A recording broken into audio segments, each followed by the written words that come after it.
আচ্ছা, তোমাদের কার কার চিকেন পকোড়া খেতে ভালো লাগে বলো তো? আমার না ভীষণ ভালো লাগে। তাও আবার যদি এই শীতের সময় সন্ধ্যাবেলা যদি কেউ একটু বানিয়ে দেয়, তাহলে তো আর কোনো কথাই নেই।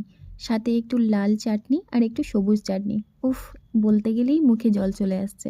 তো আজকে অনেক দিন পরে ইচ্ছে হলো যে চিকেন পকোড়া খাবো।